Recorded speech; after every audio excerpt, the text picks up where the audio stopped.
Welcome to NucleCast, the official podcast of the ANWA Deterrence Center. Each week, we bring you leading experts for a lively discussion on topics related to strategic nuclear deterrence.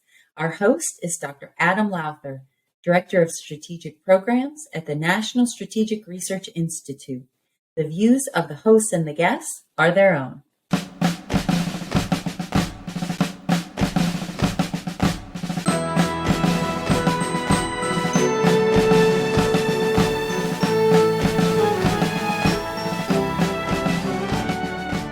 Welcome back to another episode of NucleCast. Of course, as always, I am your host, Adam Lowther, and today we have with us a very special guest. For those of you that don't know, he's kind of a rock star in the nuclear enterprise these days. He's one of the young guns. You perhaps saw him at the Nuclear Deterrence Summit, or he's been on NPR. He's been making the rounds. He's getting pretty famous these days. That is, of course, Eric Wollerman.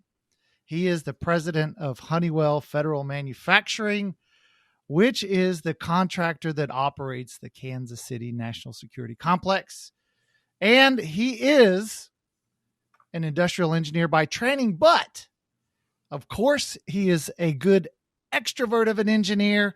Not only does he not look at his shoes, but he looks at your shoes, but he also looks you in the eye because he's an extrovert, which is why he runs Honeywell. That, and he's an accomplished leader in the manufacturing world. You're a black belt, like a Lean Six Sigma black belt, right? So he's a master of running manufacturing. With that, Eric, welcome into the show. Hey, thanks, Adam. Happy to be part of it here. Thanks for talking me up. I didn't know I was as famous as you portray me, but happy to support and share, what we do, what it's all about, and wherever this takes us over the next hour.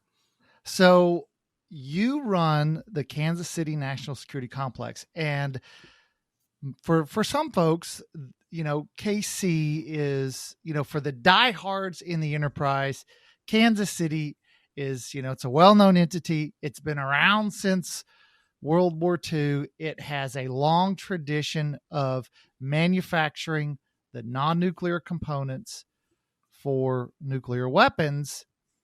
But for many folks, they might not be all that familiar with the differences between the manufacturing side, the design side. Can you give us a brief description of, what is Kansas City and who, what's the difference between Kansas City and Savannah River and Y-12 versus Livermore and Los Alamos? And we're not talking Super Bowl championships. Okay, sorry. Had to put it in there. Yeah. But I've been in here in Kansas City 3 years, so I can't claim that the Chiefs are my first love.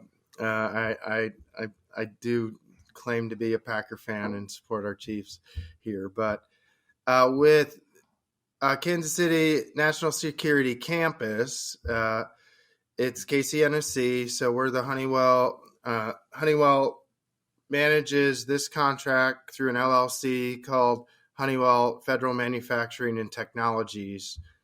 So I'm the president of our LLC that's been operating this contract since 1949 in one flavor of another of what Honeywell is.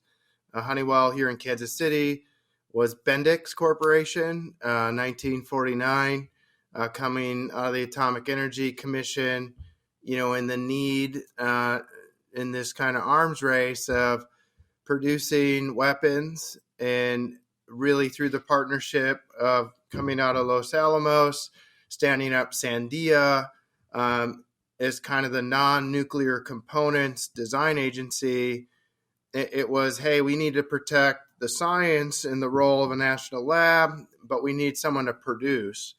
In Kansas City, prior to 1949 and during World War II, there was a large facility based here that produced aircraft engines for the war. So you had a skill set of a production mindset that then could match with the space I'm sure some influence from Harry Truman being, here from Missouri did probably play into that. But ultimately, the mission that we've served is providing the non-nuclear components within a weapon system that could be up to 85% of the components that go into it. So when you're thinking non-nuclear, think nothing radioactive, nothing explosive, but all of that needs to be housed and contained and have other electrical, mechanical components that go into the weapon. And within the NNSA, you have the nuclear explosive package laboratories. That would be Los Alamos and its peer, Lawrence Livermore. For each weapon system, one laboratory would be assigned and the other one is the peer. For every weapon system, Sandia is the design agency for the non-nuclear components. For all weapon systems, Kansas City is the production agency. Then you'd have Y12, which plays the role primary, secondary, in some components that the NNSA currently does reuse on, that is working to bring forward, will we stand up that capability again for future systems? Savannah River plays a role in producing tritium gas. And so we provide components to Savannah River. We call them reservoirs for gas transfer systems that Savannah River uses. But the majority of our components go to Pantex. And so as Pantex would say, all roads lead to Pantex. We have a lot of trucks of components that go there. We've shipped roughly 250,000 parts to Pantex last year, and we'll ship more than that this year, supporting our nuclear weapons programs. So lots of activities that we do to support the mission, and with a longstanding relationship here in Kansas City. Since me coming into role, we had roughly 4,800 employees. We just broke 6,700, and we'll probably break 7,000 employees this year. So we've been growing, even in a pandemic, and delivering on the needs for these weapon systems. So as you grow, and you and I were at the Nuclear Deterrence Summit a month or so ago, and one of the big discussion points was manpower and how do you, recruiting and then in particular retaining talent. So you have this mission as well, just like any of the other labs. As you think about your function to recruit, and I mean, you've grown by more than 2,000 employees. That's quite a bit of growth. And you're in a very specialized industry that can't take just anybody. How have you been able to recruit and retain the talent that you need to man and build the components, the 250,000 components that you shipped to Pantex last year? What are you doing to meet those requirements?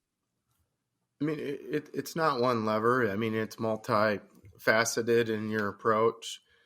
But I mean, we kind of doubled down in our hiring. In 2014, we had 2,400 people. So I would say in one way or another, we've proved that we can hire. And that's partnerships with universities, investing deep into, STEM, all the way down from a kindergarten to high school level, investing in partnering with community colleges here locally. So you got to look at, those talent pool sources locally. Then there's also a role that we need to play is our mission. Everyone has a clearance. Most things are classified. If you get too far into what we do, well, how do you talk about a mission that you can't talk about? And how do you get people to say, hey, I want to work there? So we have to be out and get involved in wherever, even in this podcast here is talking about our mission, what we do. We're all people here at the end of the day. We have families, we have jobs, but it's a great career. It's a great opportunity. We'll never be, and we got to be transparent. We're never going to be the highest paying jobs. But what keep people here is the mission and that connectivity to the mission. We hire a lot of veterans. Roughly 13% of our workforce is veterans. I think, finding ways to connect people coming out of the service, whether that's from the local military bases here or finding connections into those talent pools from people leaving the service. There's a lot of applicability to continue on your service to this country, the nation, even outside of being in one of the branches of the military. And I think for us then, okay, I'm bringing in these people, I'm creating leaders from within. So I have to have internal programs to develop leaders, help people communicate, help drive employee engagement, find things that help connect people to the mission to see, hey, this is a place I want to work. These are people that some people spend more time with their people at work than they do with their families. And it's got to be an environment that you can see yourself working together. You're working towards common goals. You can see what you need to know to be successful, and you can see opportunities for career growth. You got to paint that picture. Everyone has different ways of connectivity, connecting. Even for us, we're recruiting U.S. citizens. So you got the continental United States. We're out at minority serving institutions. We're bringing, different universities we've partnered with, different career fairs where we see, engineering skill sets, IT skill sets. But when you come here, a lot of people didn't grow up in Kansas City. A lot of people don't know anybody. So that employee engagement's key. We also, very much value diversity and inclusion, looking at the diversity groups that we have. We currently have 11 employee networks. We have, our Black employees network to our minority serving institution employee network to like a unique one is a experienced professionals network and a young professionals network to our women's network. We're looking at, how do we find different, groups to help find connectivity, but then they're all serving a common mission in what we do. And then as part of our contract that Honeywell FM&T has, we also we give back to the community. So I have my leadership team from our directors and above. We're on 48 community boards between New Mexico and Albuquerque and in Kansas City. So we get involved, and with that, we can get involved in STEM, which is our biggest focus. Our role in some of the civic activities going on, an environmental focus.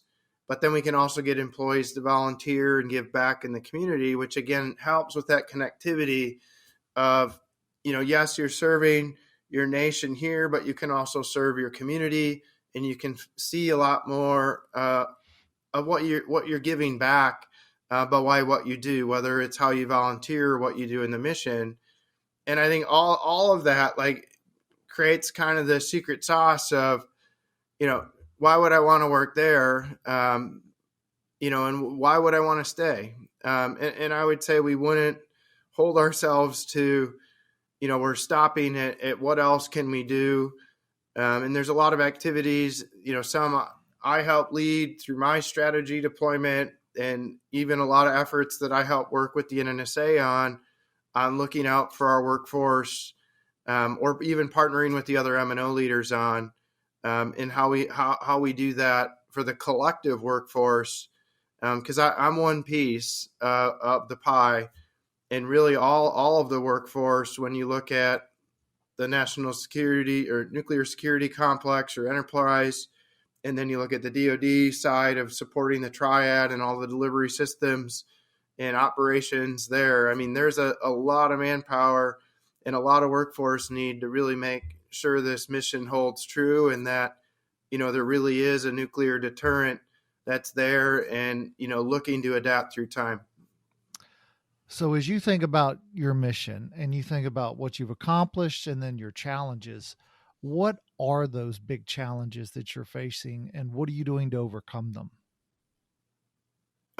I think, right now, I think we kind of touched on retention, right? So So we can hit our hiring targets. I mean, obviously during a pandemic, it was a struggle with our attrition, almost doubling to, about 12%. We've kind of been down to 10. We're now kind of around 9. We've operated in the 5 to 6. I still think our retention can go down, and we have efforts to our attrition to go down. But I think we got to keep looking at that because our weapons programs have, a life of about 15 years, and people need cycles of learning to be able to apply their lessons learned. And so people need to do that through their experiences. We can set up business processes to help bring experiences. But how do we help do that to get that retention of right now, 63% of my workforce has been here at Honeywell FM&T less than 5 years. Some would go, that's a huge number. Yes, but I'm not bimodal in necessarily in my experience and distribution. I don't have 63% less than 5 and 40%, 30 years plus. It does tail. But I would like to see what I can do to drive net retention under 63, maybe can get to the 30 to 40%. To me, that allows me to have confidence on some of our mission success in the future. When we look at our current, weapon systems, if we look at challenges there, if you take whether it was the pandemic or whatever you want to say, kind of created a lot of focus on looking at the supply chain. What is the supply chain? For me and what we do, I mean, there's thousands or hundreds of components, depending on which way you look at it, that go into a weapon. There's a lot of focus on a pit, but at the end of the day, you need a screw and that pit to make a weapon. You need all of it. And so my goal is to make sure we're looking out far enough that for the 85% of the components we provide, we're planning, we're looking out further, we're understanding what the supply chain environment is. Because I purchase roughly 60% of the components I need, to build into assemblies or inspect further, to then or test to then send to create 85% of the components. I have a massive supply chain that I need to be looking at. And how do then I know that when I stack up all of my lead times to get to a cold start cycle time, I need to know that I have that capability to be able to still hit deadlines. Where am I modeling in our enterprise resource planning or ERP system, those lead times? And right now we've put a lot of effort in making sure we understand our supply base, doubling down and making sure we understand what we can know, and what flexibility we have. Because if I get a design, a new weapon system that we're going through the development cycle, you have phase gates that you must hit, the design matures, products mature through that. A lot of times things keep moving to the right. I need to put the accountability on, hey, we need a good design by this date, because that also links into how I need to then tie sending a requirement to a supplier or to my team for an assembly and a testing to then that gets down to a supplied part that then has raw material, et cetera. And that lead time stacks on, where if I don't have a good accountability on design, milestones, then all of my planning for how great I may think my system planning is, I can't achieve the mission. And I think the pandemic, and with multiple weapon systems being in a modernization state and new weapon systems being explored, that rigor is needed to be successful, in those 5, 10, 15 years out. I would say that's a lot of where the rigor we're spending a lot of time. I think the other is with Kansas City. If you haven't been here, you would probably say this is the newest, nicest facility within the NNSA, minus a couple office buildings. But if you look at the portfolio real estate here, it is by far the newest, but probably the least amount of buildings. But a tough thing to grasp is we occupied this space primarily starting in 2014 that we're in today. We lease now some additional space to help augment the growth. But the way infrastructure, the cycle to get infrastructure in place is about a 10-year, if not longer, cycle. So you need to be looking out at least 10 years to ensure you have the right amount of space. And when the requirements were defined for this building, that was 2006 requirements documentation. And that was when there was no China in the picture, no real adversarial actions. It was a peaceful time.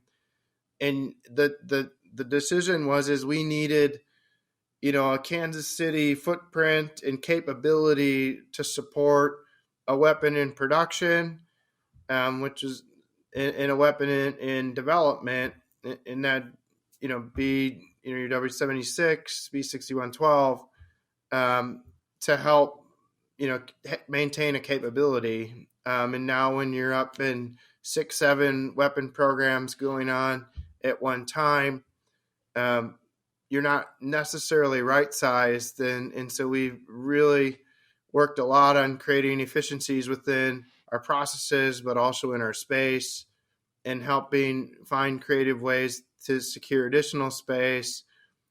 Pandemic was a blessing, you could say, because it taught us how to be hybrid workers, use laptops, bring forward in some technology really a lot faster and in a very appropriate time to when we need to be more technology savvy and leverage digital transformation tools. So I'd say those would be some good challenges you could probably poke at if you want more, but it's some pretty meaty stuff. Sure.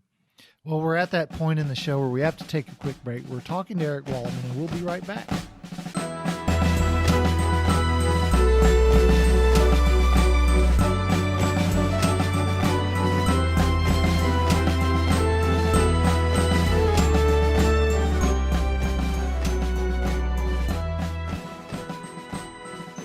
This episode of NucleCast is brought to you by the ANWA Deterrence Center, whose mission is to educate Americans about the nuclear enterprise and strategic deterrence.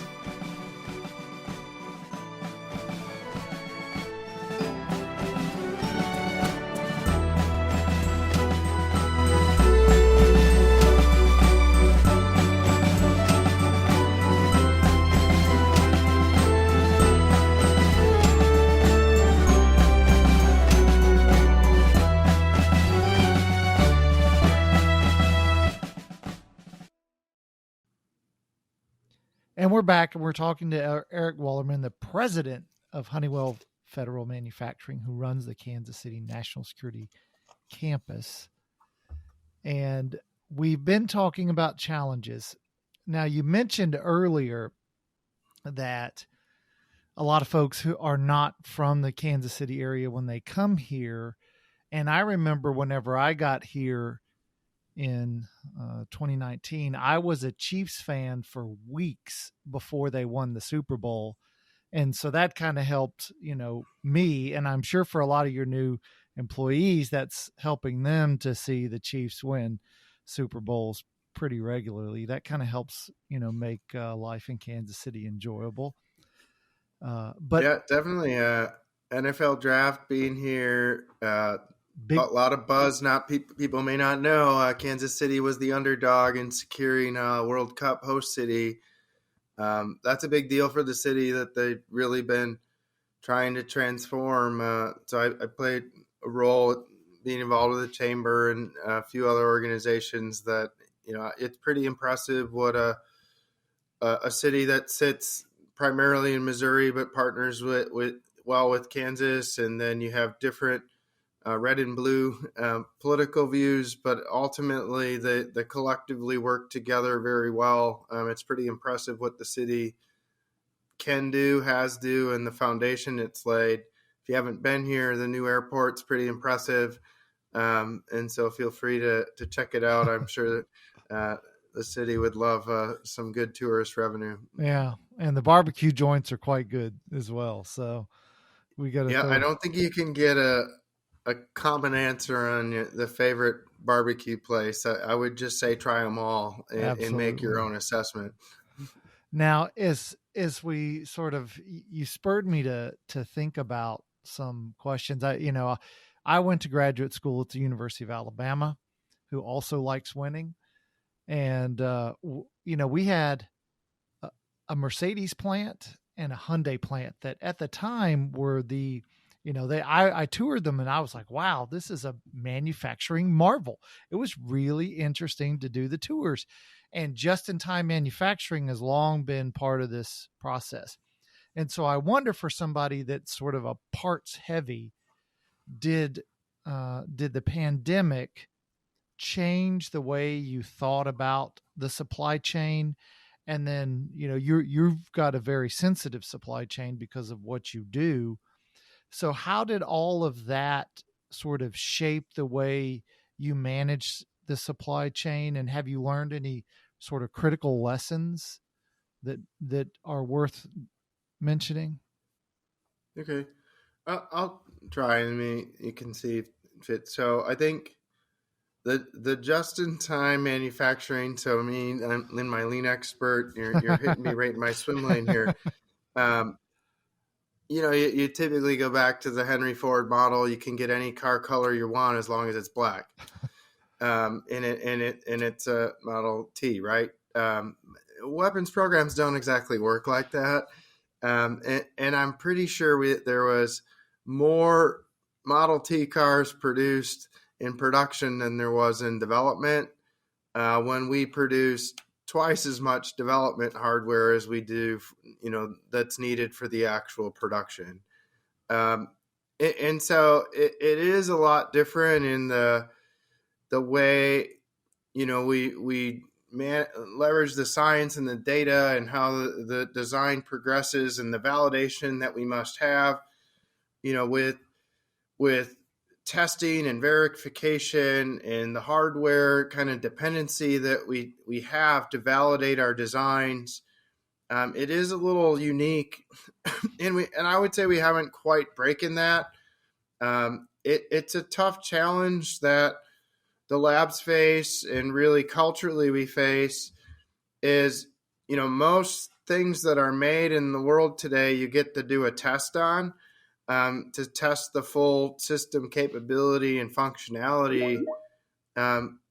Nuclear weapons is one we've stopped testing back in the 90s. And in a stockpiled stewardship program has been really built around that, of how do you validate that's safe, secure, reliable, and ready at a moment's notice to work anytime, anywhere. Like that takes a lot of science and look at how you validate design, and it also drives hardware needs, development needs, and then you look at the environments and capabilities that you may need a weapon to have, on top of the safety and security, so it only works when you want it to work, in the environment that you'd want it to work. That's a little different supply chain. You'd probably go, I hope there's a lot of rigor there. We probably want to go validate it as best we can. So it is a challenge, though, on how do you embrace technology and shift towards your dependency away to hardware to validate your next design decision. And it does consume the speed at which you can move, when the development of a weapon system typically lasts 10 years and the production takes 5. And that's your 15-year life cycle. How do you go faster? And our ability to collect data, I'll say through the development process, but also the technology that is available today to inspect something to get data off what you learn. Where in the past you may have got one data point, you could get multiple mega terabytes of data on and continue to collect. That can be very valuable to our labs to inform our processes, whether for manufacturing, but also in our design. It makes it a challenge to look at, how do you do it differently when you have this growth for data and knowledge and confidence? Where do you stop? And so I would say from the pandemic view, or an even short term, we trying to look at, we have some pockets where we could say we've been able to apply looking at things new, but from a weapon system, it integrates so far when you look at the delivery platform to, how that would flow. I think we see some hope, but I would say we haven't fully embraced that from, whether you look at the Sentinel program out there, is it going to be done differently? Has that flowed all the way down into, what you do with the silo to the missile to the warhead, and anything in between? I'd say it's a huge opportunity to still put more rigor on, because it is a challenge. Then how do you apply that into your supply chain and what you do?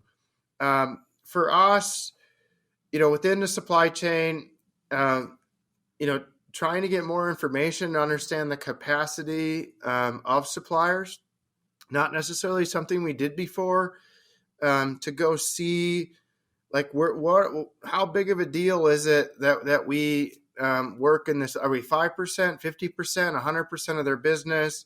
Could they grow? Could they scale? So if we're doing business with them on a development, do we put them out of business? Do we consume all their capacity and we can't do production? So really looking more at, like, when we select a supplier, it's not just for that purchase order, it's for that capability that we intend to bring forward through that weapon system or potentially a different one. And we're looking at more partnership based, so we can make good decisions about our suppliers. And it's allowed us to build better relationships, to look at how we do things differently, where we can make adjustments to look at different things from a risk standpoint, and watch and know that we're confident in what's out there. Another thing that we did more from a strategic sourcing, but not necessarily pandemic driven, is the way funding comes in the space that we work is you kind of have current year money and you can't commit dollars outside of your current fiscal year. Well, on the commercial side, you can make long-term contracts, you can make agreements that last multiple years, and you put different incentives, other things. We really haven't operated that way. What a supplier would know, they'd see a purchase order and that's it. We've really worked hard to find a contracting vehicle to go look at how we could provide better visibility to a supplier to the long term, but not be committing dollars outside. So we've been working on getting, on key suppliers, getting our spend, where big dollars of spend is, getting them on what we would call a long-term contract that could work in this space, which provides stability and takes down risk at how you would look out forward. It creates more of a relationship. And then we can really look how we would grow with that supplier going forward. I think that to me is pretty game changing in how we've operated. And then internally, really looking at, with the pandemic, it did force a lot of our support to have to work off site. Looking at how we can use tools that maybe be done on paper. How do we make it electronic? How do we use different visuals? How do we use different reporting to maybe inform everyone versus just certain people? And I would say we're not perfect at it, but we really made some really good strides in trying to find, you could say, whether it's lean tools or Black Belt Six Sigma tools, and having to put the twist on how do you do that in a pandemic and think about where we're going. I would say we really tried to make sure there was a lot of rigor there. outside of, just trying to keep our employees safe. And really, we operate through the entire pandemic. How do we do that and not miss a beat on, the requirements for, the Navy or the Air Force? So hope that kind of gets you some idea of where you're going. But happy if you wanted to follow up on it. Well, as the show comes to an end, as it always does too quickly, let me, I don't know if you knew about, I have a special power. I have a lamp with a genie in it. And if I give that lamp to you with the opportunity to make one wish, as you think about, Kansas City and what you want to accomplish and your challenges, what would that wish be? I suppose it's supposed to just roll right off my tongue.